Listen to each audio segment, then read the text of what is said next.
ब्रह्मानन्दं परमाशुभोदं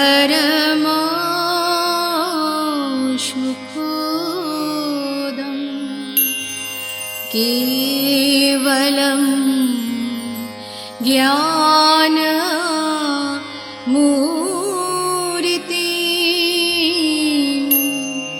दन्दातीतं गगनसदृश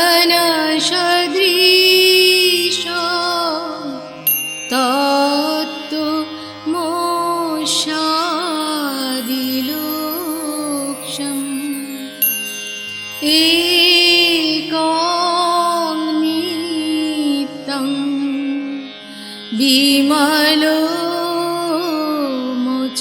विमलोमोचोलं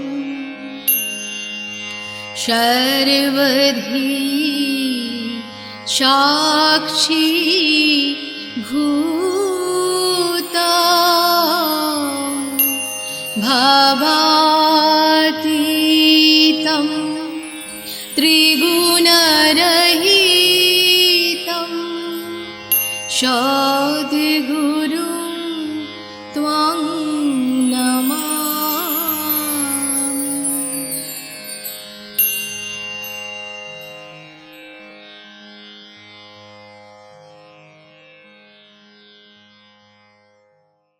জয়গুরু।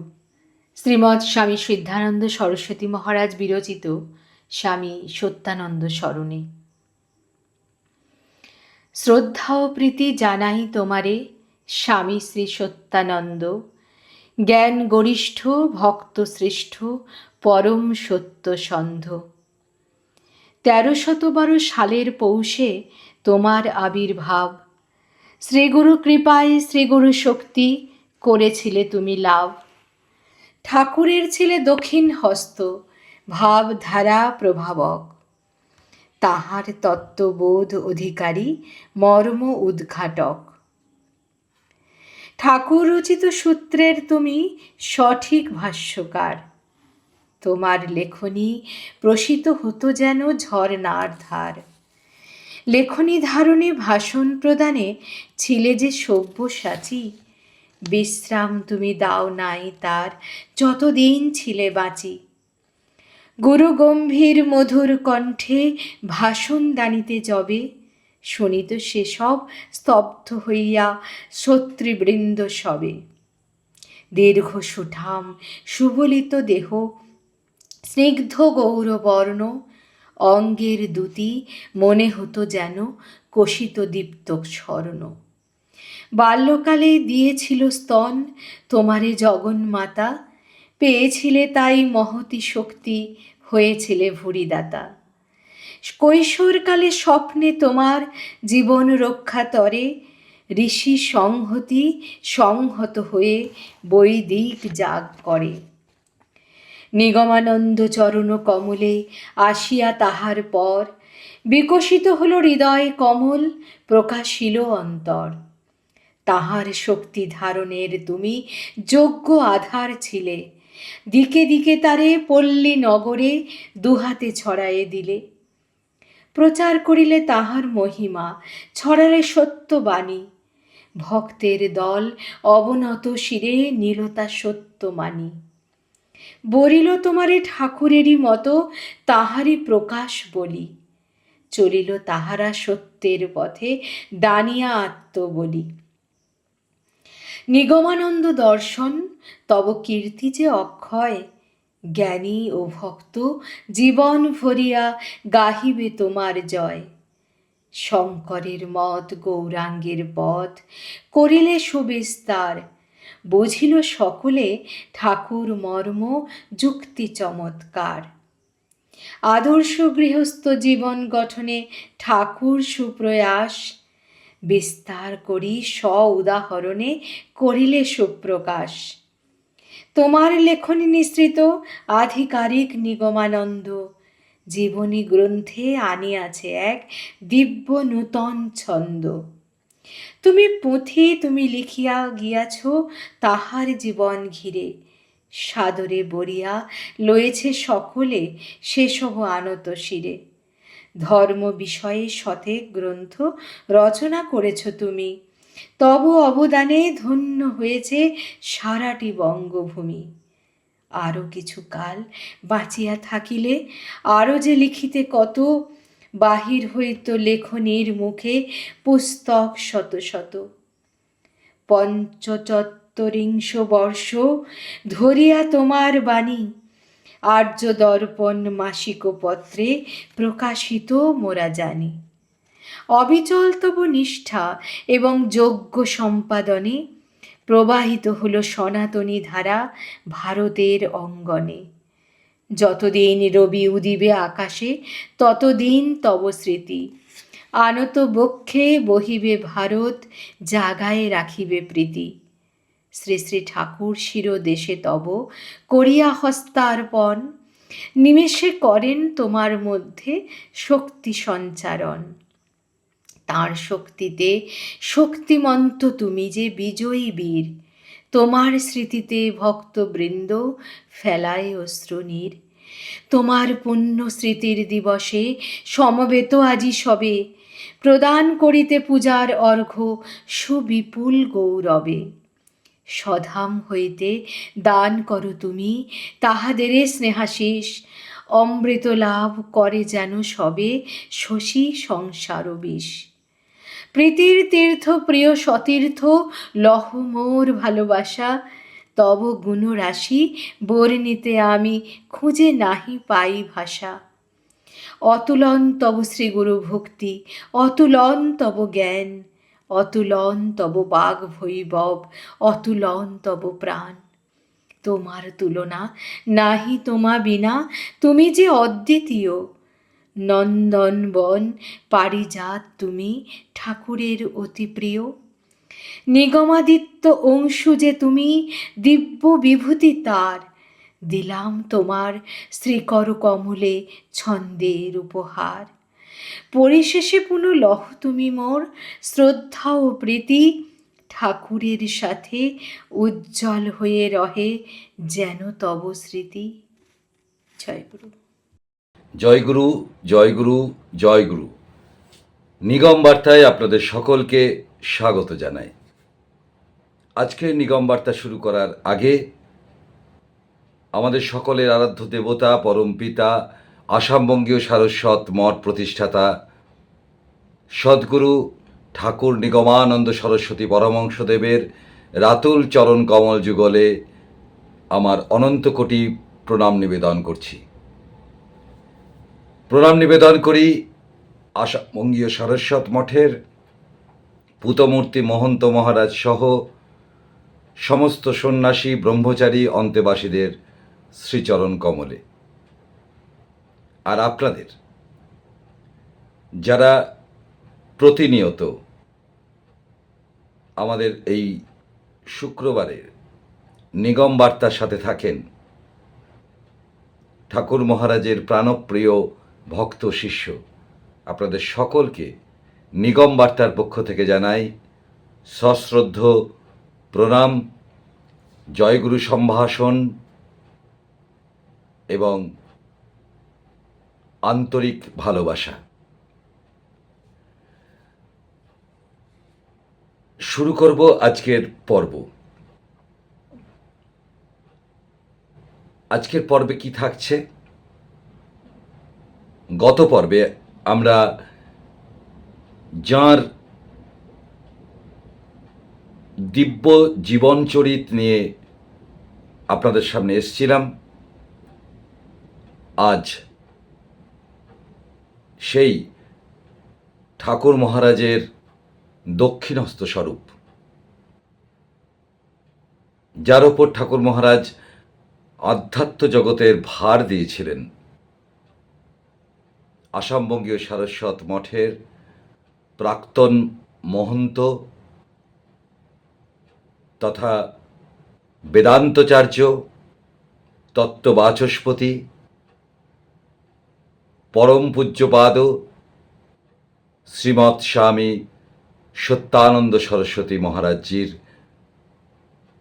জীবনচরিত, তারই দ্বিতীয় পর্ব। আমি আপনাদের সাথে ভাস্কর চক্রবর্তী। তাহলে চলুন শুরু করি স্বামীজি মহারাজের দিব্য যে জীবন কথা, সেই কথার আপনাদের সামনে তুলে ধরার চেষ্টা করি। গত পর্বের আমরা বলেছিলাম তার জন্ম, তার একদম শিশুকাল, তার পিতৃদেব, তার মাতৃদেবী এবং তিনি যে পৃথিবীতে আসবেন, এই ধরাধামে অবতীর্ণ হবেন, তার যে ভবিষ্যৎ বক্তা অন্নপূর্ণা দেবী, তাঁর কথা আমরা গত পর্বে শুনেছি। এবার শুরু করব আজকের পর্বর ঠিক তার পর থেকে। চলুন শুরু করা যাক ঠাকুর মহারাজের অনুমতি নিয়ে আজকের স্বামীজি মহারাজের দিব্য জীবনের দ্বিতীয় পর্ব। সত্যানন্দং গুরুং বন্দে নরাকার নিরঞ্জনম শঙ্করং নিগমানন্দং গৌরাঙ্গং গুরুনানকম। স্বামীজি মহারাজের রাতুল চরণ কমল যুগলে অনন্ত কোটি প্রণাম নিবেদন করে শুরু করছি স্বামীজি মহারাজেরই দিব্য জীবনের দ্বিতীয় পর্ব।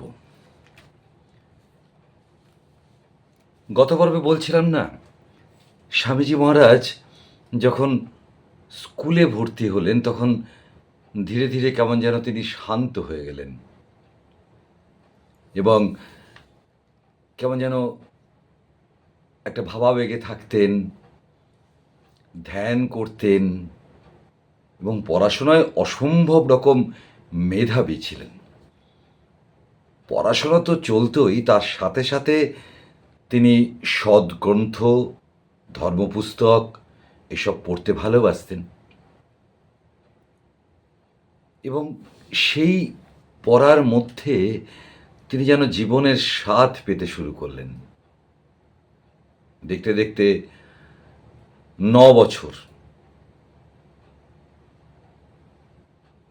তার জ্যাঠামশায় বসন্ত কুমার তলাপত্র ও তার পিতৃদেব, মাতৃদেবী সবাই মিলে দিন স্থির করলেন, আলোচনা করলেন যে এবার অবনীর উপনয়ন দিতে হবে।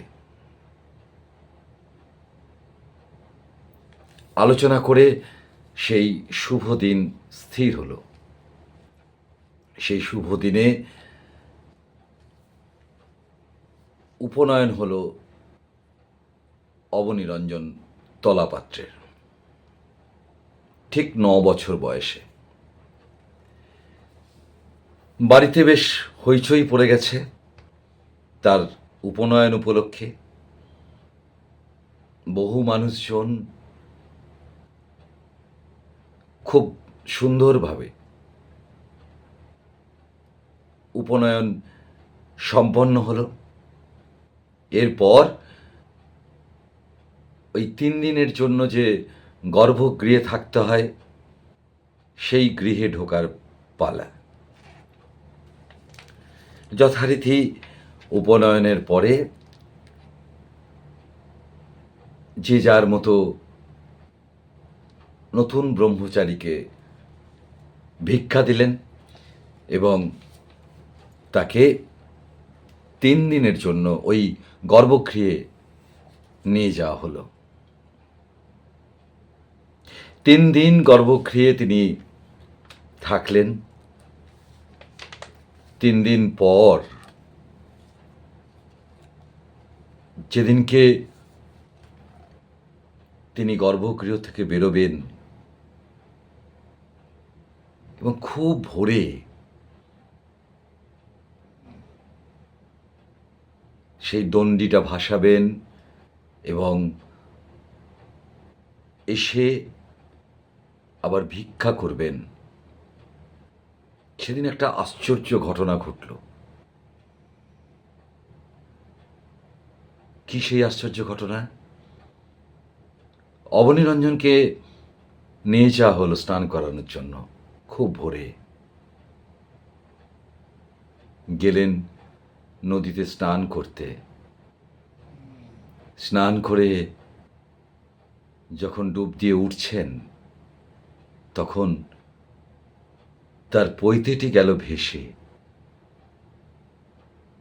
হ্যাঁ, স্নানের করার পরই পৈতেটি ভেসে চলে গেছিল। তারপর তিনি এসে দাঁড়ালেন এবং এসে মার কাছে ভিক্ষা চাইলেন।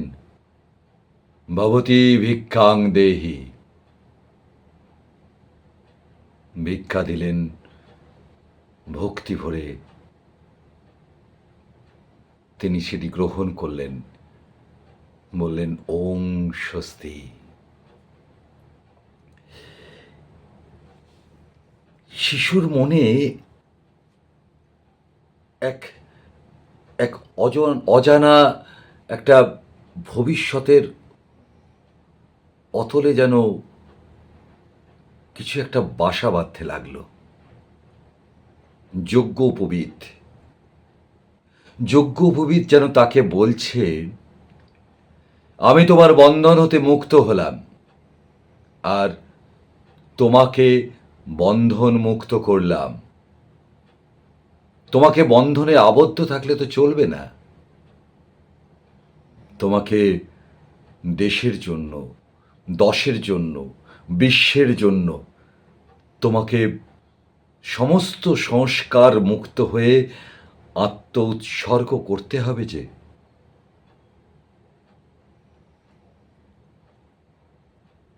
অবনীরঞ্জন উপলব্ধি করলেন এই কথা।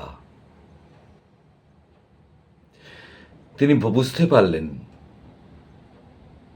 বা ভাবতে লাগলেন যে আমার গলায় পইতে থাকবে না, আমার সন্ন্যাস হবে। অবনী তার জ্যাঠামশাই বসন্ত কুমারের সবচেয়ে প্রিয় পাত্র ছিলেন। তার সঙ্গে দক্ষিণা কালী মায়ের মন্দিরে প্রতিদিন যেতেন এই অবনীরঞ্জন।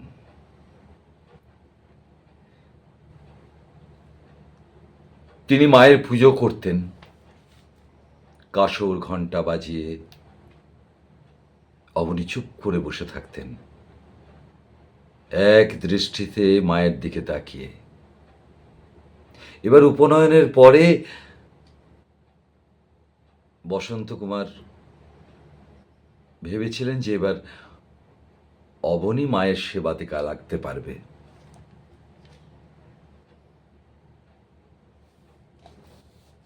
এই ছিল তার জীবনের প্রথম একটা অলৌকিক কাহিনী, যে যজ্ঞোপবীত তার সেই 3 দিন গর্ভগৃহে থাকার পর যখন স্নানে গেলেন, যজ্ঞোপবীত ভেসে গেল। ওই যে বলে না, সকালবেলাটা দেখে বোঝা যায় যে সারা দিনটা কেমন যাবে। অবনীরঞ্জনেরও ঠিক সেরকম।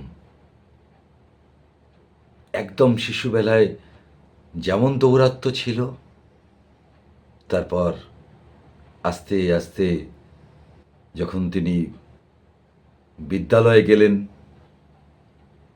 সেই দৌরাত্ম্য কমে গেল। শান্ত হলেন, ধ্যানমগ্ন হলেন। মাত্র 9 বছর বয়স,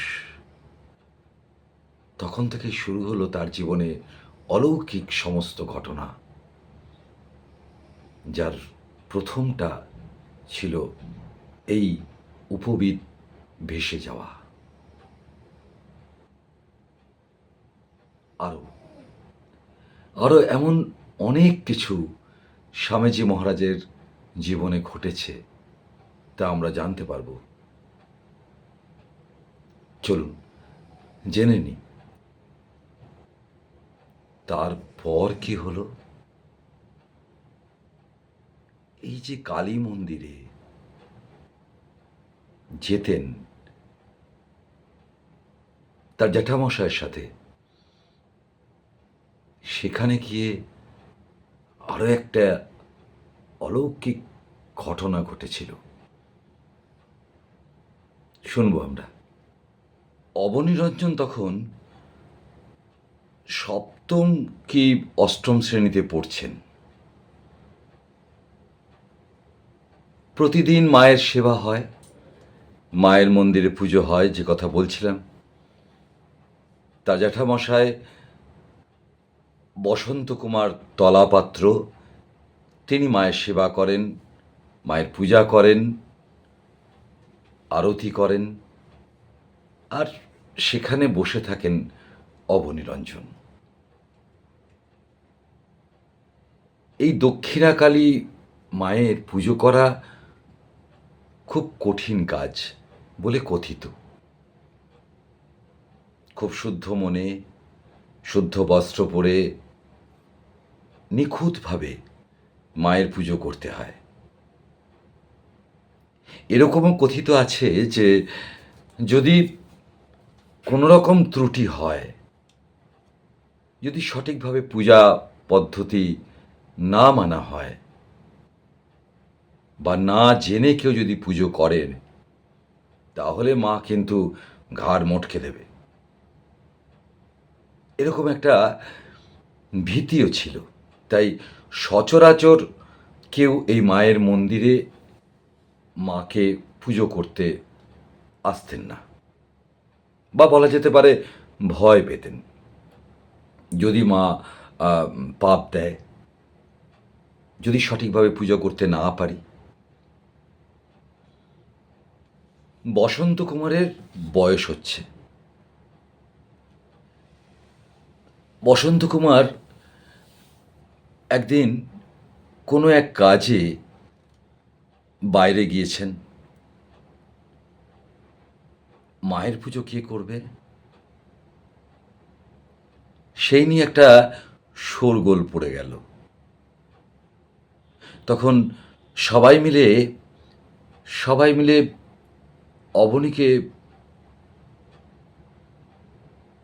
অবনীর কাছে এসে বললেন যে যে মায়ের পুজোটা অবনী তুমি করো না।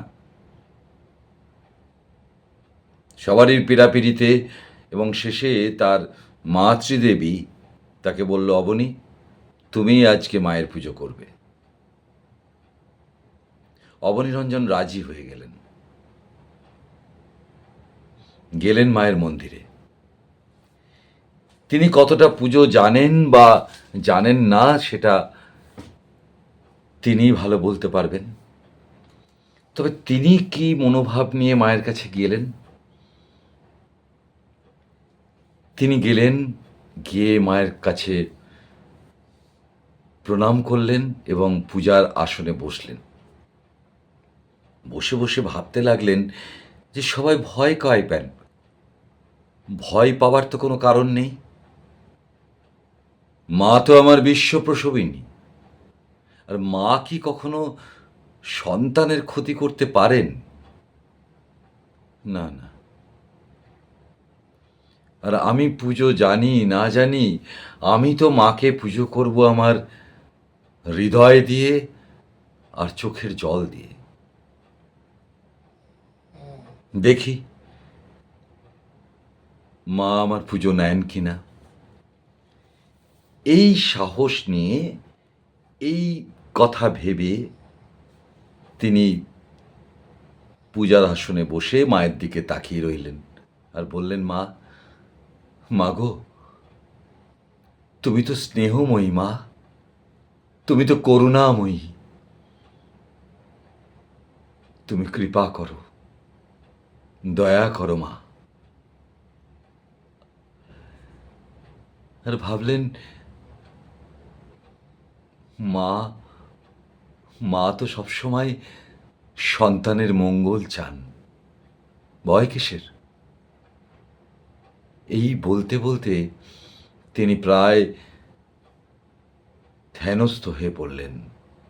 তার সম্বল হৃদয়ে ভক্তি আর চোখের জল। চোখের জল দিয়ে মাকে অর্চনা করবেন,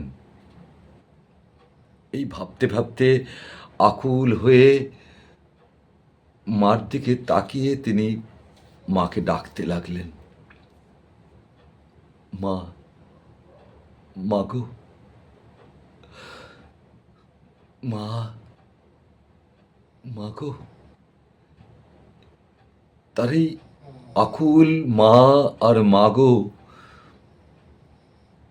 এই কথা বলা, তার আহ্বান আর তার দু চোখ বেয়ে শুধু চোখের জল।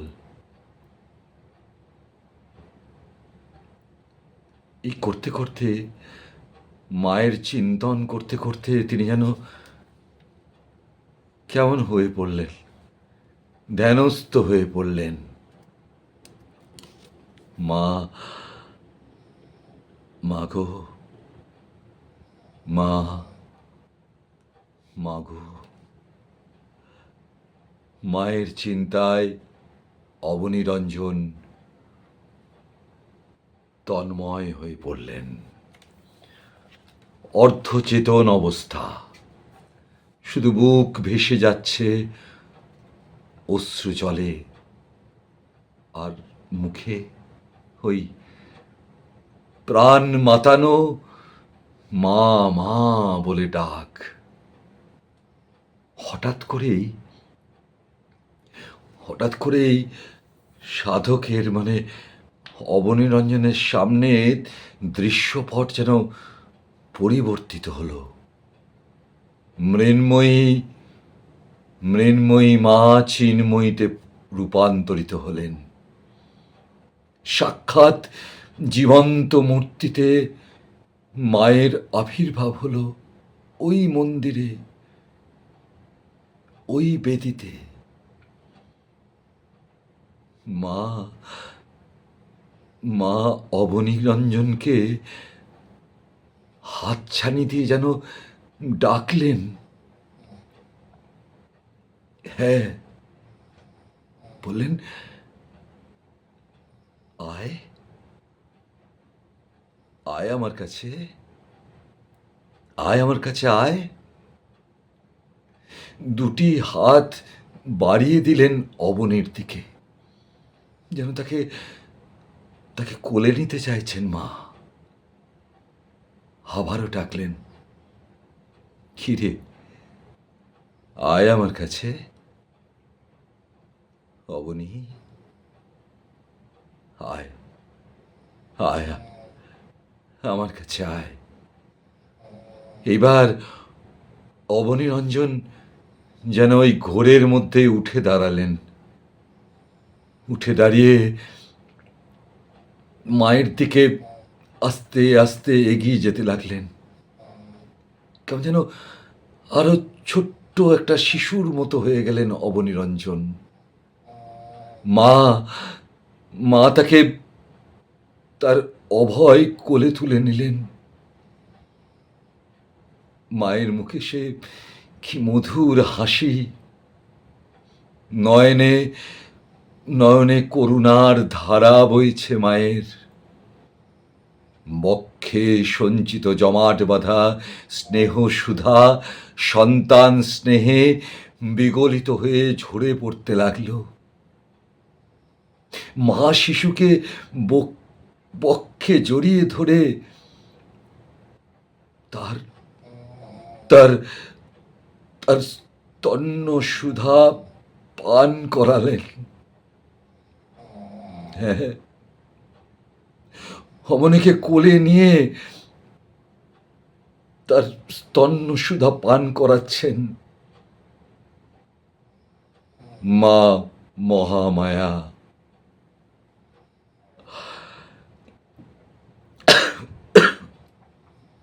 অধরে আর ললাটে যেন চুম্বন এঁকে দিচ্ছেন। বহু জন্মের সাধনার ফলে সার্থক হলো আজ অবনীর মাতৃপূজা। তারপর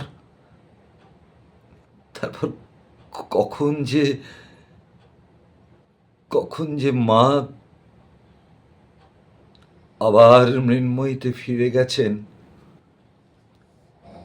অবনী বুঝতেই পারেননি। তার চেতন ফিরল যখন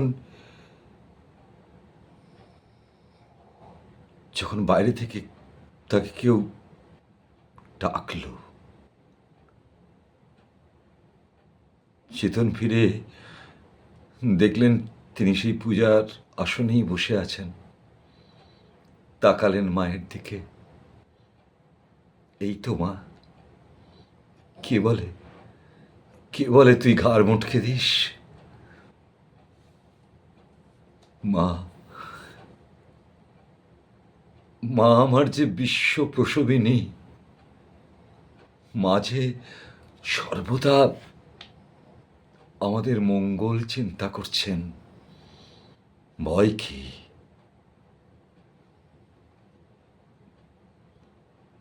এই ঘটনার পর প্রায় 1 সপ্তাহ অবনীরঞ্জনের কোনো ক্ষুধা ছিল না। এই মায়ের স্তন্যপান করার পর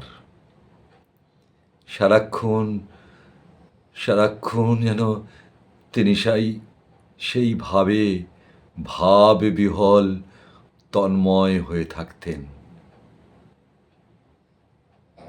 তিনি বলতেন তার মুখে যে অমৃতের দিব্য স্বাদ লেগে আছে, সেই স্বাদটি তিনি কোনোদিন হারাতে চান না।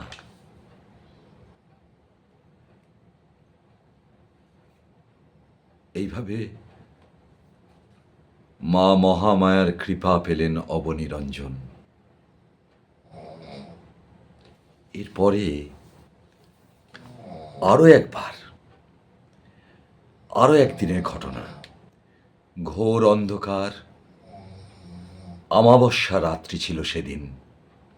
হঠাৎ মন্দিরের দরজায় একটা জ্যোতির বলয় দেখতে পেলেন অবনী। ক্রমে ক্রমে সেই জ্যোতির বলয়ের মধ্যে একটা মূর্তি ফুটে উঠতে দেখলেন অবনীরঞ্জন। তখনই ছুটলেন অবনী তার জ্যেষ্ঠতো ভাই মানে বসন্ত কুমারের পুত্র উপেন্দ্র কুমারকে ডাকার জন্য। এসো এসো দাদা, দেখে যাও মায়ের মন্দিরে, এসো তাড়াতাড়ি এসো। উপেন্দ্র কুমারকে নিয়ে যখন মন্দিরে উপস্থিত হলেন অবনীরঞ্জন, আর দেখতে পেলেন না সেই মূর্তিকে। সেই বলয়টা হয়তো ছিল, কিন্তু সেই মূর্তি আর দেখতে পাননি অবনীরঞ্জন। আস্তে আস্তে সেই জ্যোতির্ময় বলয়টাও কেমন যেন মিলিয়ে গেল। সেই রাত্রেই অবনীরঞ্জন শুয়ে আছেন, মা মহামায়া তাকে স্বপ্ন দিলেন, বললেন, অবনী, অবনী, তুই তুই কেন ওকে ডাকতে গেলি? তুই যদি ওকে না ডাকতে যেতিস, তুই যদি চলে না যেতিস, তাহলে আরো অনেক কিছু দেখতে পেতিস, অনেক কিছু। এই বলে মা চলে গেলেন। অবনীরঞ্জনের ঘুম ভেঙে গেল। আরো এরকম অনেক অনেক অলৌকিক ঘটনা ঘটেছে আমাদের স্বামীজির জীবনে, আমরা শুনব। এই মায়ের কৃপা পাওয়ার পর জাগতিক সম্পর্কের মতো মায়ের সাথে অবনীর একটা সহজ সম্পর্ক গড়ে উঠেছিল। মা মানে মা মহামায়ার সাথে প্রায় স্বপ্নের মধ্যে মা এসে অবনীকে দেখা দিতেন। দুজনের মধ্যে কথাবার্তা হতো। স্বপ্ন দেখা তার যেন একটা নেশায় পরিণত হয়ে গিয়েছিল। সাধকের সাধনার শক্তি সঞ্চয় হলে বাইরে তার বিভূতির আকারে প্রকাশ পায়। মায়ের স্তন্যমৃত পান করে অবনীর অন্তরে এক দিব্য শক্তির উন্মেষ হল এবং মায়ের কৃপায় বাইরের সহজ বিভূতিরূপে প্রকাশ পেল। রোগ, শোক প্রভৃতি কোনো ঘটনা ঘটলেই গ্রামের লোকেরা এসে অবনীকে জানাত। তাদের দৃঢ় বিশ্বাস ছিল, অবনীকে বললে, অবনী যদি মাকে বলে, তাহলে তাহলে সব ঠিক হয়ে যাবে। এই বিশ্বাসটা জন্মেছিল সকলের। তাই কারুর কোনো কিছু হলেই সবাই অবনীর কাছে ছুটে আসত, বলতেন, অবনী, তুমি একটু মাকে বলো না, তুমি বললেই মা শুনবেন। এইভাবেই দিনগুলো কাটছিল। অবনীরঞ্জনও খুব স্বাভাবিকভাবেই সবার জন্য মার কাছে আর্জি করতেন এবং অদ্ভুতভাবে অবনীরঞ্জনের আর্জি মা যেন সেটাকে আশীর্বাদ করে সেই আর্জিকে মেনে নিতেন। তার ফলে আরও বিশ্বাসটা দৃঢ় হলো সকলের অবনীর প্রতি। মায়ের সাথে কথা হয়, নানা রকম কথা। মায়ের নাম করে যে যা বলে, অবনীকে এসে, অবনী তৎক্ষণাৎ গিয়ে মাকে সে কথা বলে। একবার গ্রামে এক ভীষণ বিপদ দেখা দিল, কলেরা। কলেরাতে গ্রামের বহু মানুষ মারা যেতে লাগলো, যেন শ্মশানে পরিণত হতে লাগলো এই গ্রাম। ভীষণ ভয় পেয়ে গেল সকলে। গ্রামের মধ্যে নাম কীর্তন বসল, কিন্তু কোনো ফল হলো না। গ্রামের একটি লোক স্বপ্ন দেখল যে অবনী যদি মাকে গিয়ে বলে, তাহলে এই মহামারী বন্ধ হতে পারে।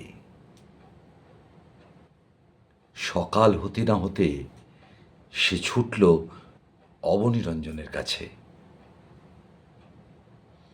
অবনীরঞ্জনের কাছে এসে সে হাঁপাতে হাঁপাতে বলল, অবনী, অবনী বাড়ি আছো? অবনী? অবনীরঞ্জন বাইরে এলেন। তার কাছে সেই লোকটি তার স্বপ্নের সমস্ত বৃত্তান্ত বললেন। বাবা অবনী, তুমি যদি মাকে বলো, তাহলে এই গ্রামে যে মহামারী শুরু হয়েছে, এই মহামারী বন্ধ হয়ে যাবে। আমি কালকে স্বপ্নে সেরকমটাই দেখেছি। তুমি তুমি মায়ের কাছে যাও বাবা, মায়ের কাছে প্রার্থনা করো।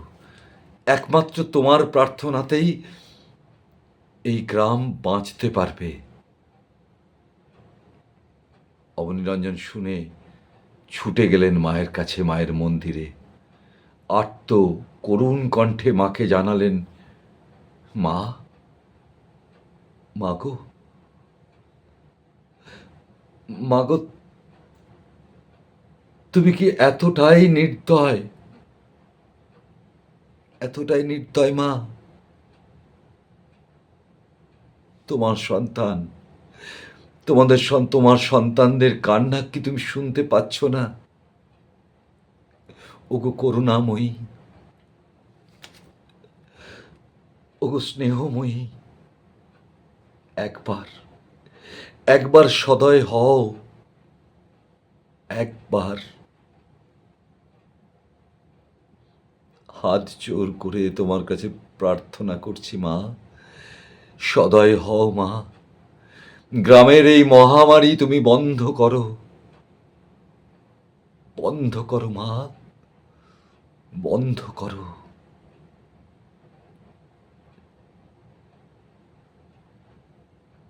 চোখের জলে অবনীরঞ্জন মায়ের কাছে প্রার্থনা জানালেন।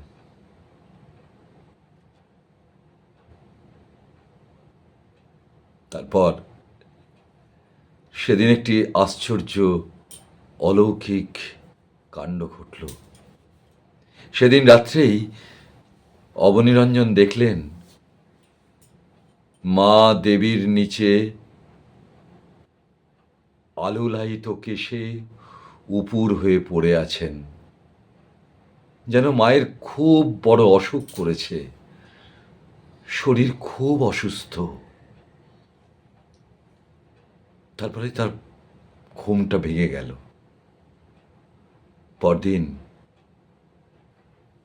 পরদিন সকালে গ্রামে বেরিয়ে দেখলেন গ্রামের কলেরা বন্ধ হয়ে গেছে। যারা রোগগ্রস্ত তারা সকালে যেন কেমন অদ্ভুতভাবে সেরে উঠলেন। মা কি তার আদুরে ছেলের আবদার না মেনে পারেন? তার আদুরে ছেলে অবনী যে কাল চোখের জলে তার কাছে প্রার্থনা করেছে, তাই তাই মা এই সমস্ত রোগ তার নিজের দেহে নিয়ে সকলকে রোগমুক্ত করলেন। গ্রামটি মহামারীর হাত থেকে বাঁচল। এরকম আরেকটি ঘটনা, একজন একজন শিক্ষিত লোক, তার একটি টিউমার হয়েছিল। বহু ডাক্তার দেখিয়েছেন, কবিরাজ দেখিয়েছেন, শেষে হাসপাতালে গিয়ে দেখিয়ে ডাক্তারের কাছ থেকে কোনো রকম আশা পাননি, সমস্ত আশা ছেড়ে দিয়েছেন। দুরারোগ্য ব্যাধি বলে দিয়েছেন ডাক্তার, জীবনের আশা কম, এটিও বলেছেন ডাক্তারবাবু। অবশেষে সবারই কথা শুনে সেই মানুষটি এলেন অবনীরঞ্জনের কাছে, কাতর অনুরোধ করলেন, বাবা অবনী, তুমি কি একবার আমার জন্য মাকে বলবে?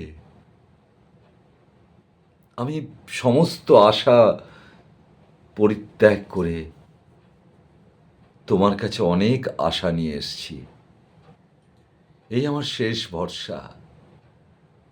যদি একটি বার তুমি মাকে বলো, তাহলে হয়তো হয়তো এই যাত্রায় আমি বেঁচে যেতে পারি। অবনীরঞ্জন শুনলেন সে কথা। তারপর সেই বালক ছুটলেন আবার মায়ের কাছে, আবার একটা নতুন আবদার নিয়ে। মাকে জানালেন তার আবেদন। তখন মা কোনো সাড়া দিলেন না। সেদিন রাত্রে মা আসলেন অবনীর কাছে, স্বপ্নে দেখা দিলেন। স্বপ্নে দেখা দিয়ে বললেন, অবনী, তুই এক কাজ কর, ওকে বলবি আমার মন্দিরের ওই কোণায় যে ফুলগুলো পড়ে আছে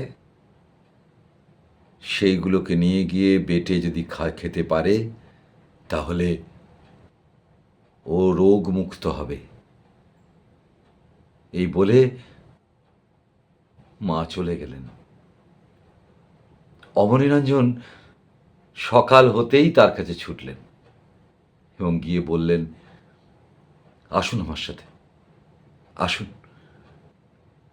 মা মুখ তুলে তাকিয়েছেন আপনার দিকে, আসুন। ওই দেখুন, ওই মায়ের মন্দিরের ওই কোণায় যে ফুলগুলো পড়ে আছে ওগুলোকে নিয়ে যান। ওগুলোকে নিয়ে বেটে যদি আপনি খেয়ে নেন তাহলে আপনি রোগ মুক্ত হবেন। ঠিক তাই হলো। ওই ফুলগুলো নিয়ে গিয়ে সেই ব্যক্তি যখন বেটে খেলেন তিনি সত্যি সত্যি রোগ মুক্ত হয়েছিলেন। জয় জয়কার পড়ে গেল অবনীরঞ্জনের। আর অবনীরঞ্জন সরল মনে মাকে শুধু অশ্রু জলে প্রার্থনা করেন সকলের মঙ্গলের জন্য। মায়ের কৃপা বর্ষিত হতে লাগল অবনীরঞ্জনের উপর।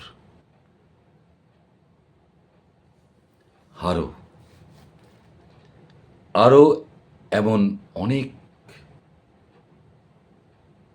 দিব্য ঘটনা, সত্য ঘটনা স্বামীজির জীবনে ঘটেছিল, সেই নিয়ে আমরা আবারও ফিরব নিগম বার্তায়। দেখতে থাকুন নিগম বার্তা। স্বামীজি মহারাজকে জানতে গেলে স্বামীজি মহারাজের যে বিশাল যে জীবনী সেটা ধরার মতো ক্ষমতা হয়তো আমার মধ্যে নেই। যদি ঠাকুর মহারাজ আশীর্বাদ করেন, স্বামীজি মহারাজ কৃপা করেন, তাহলে যতটুকু পারবো আপনাদের কাছে নিয়ে আসবো ক্রমান্বয়ে। আজ এই পর্যন্তই। পরবর্তী পর্বে আবারও একটি চমকপ্রদ ঘটনা নিয়ে, সত্য ঘটনা নিয়ে আমি ফিরব আপনাদের কাছে। ততক্ষণের জন্য আপনাদেরকে অপেক্ষা করতে হবে। আগামী পর্ব আগামী শুক্রবার ঠিক রাত 8টায় ভারতবর্ষে এবং রাত 8:30টায় বাংলাদেশে। মায়ের কৃপার পর তারপর স্বামীজি মহারাজ আস্তে আস্তে তো বড় হচ্ছেন। এবার হয়তো কলেজে যাবার পালা। আরও কি ঘটনা ঘটল স্বামীজির জীবনে, যা আভাস দিল তিনি একজন মহাপুরুষ, সেটা জানতে হলে চোখ রাখতে হবে নিগম বার্তার পর্দায়। আজ এই পর্যন্তই। শেষ করছি নিগম বার্তা। আপনারা সকলে ভালো থাকবেন, ঠাকুর মহারাজকে নিয়ে থাকবেন, ঠাকুরের কথা চিন্তন করবেন। আর একটা কাজ করতে হবে, নিগম বার্তাকে যদি ভালো লাগে তাহলে নিগম বার্তাকে সাবস্ক্রাইব করে দিতে হবে, ফলো করে দিতে হবে। আর আপনার আশেপাশে যে সমস্ত বন্ধুরা আছে, আপনার গুরু ভাই বোনরা আছে, তাদের সকলের কাছে পৌঁছে দিতে হবে নিগম বার্তাকে। সে দায়টা কিন্তু আপনাদের। আমরা নিগম বার্তা ছোট ছোট করে চেষ্টা করছি ঠাকুর মহারাজের এবং ঠাকুর মহারাজের পার্শ্বদের বিভিন্ন কথা নিয়ে প্রতি শুক্রবার আপনাদের সামনে আসার। আপনারা ভালো থাকুন, ঠাকুর আপনাদের সকলের মঙ্গল করুন। দেখা হচ্ছে আগামী পর্বে নিগম বার্তার পর্দায়। ততক্ষণের জন্য বিদায়। জয় গুরু।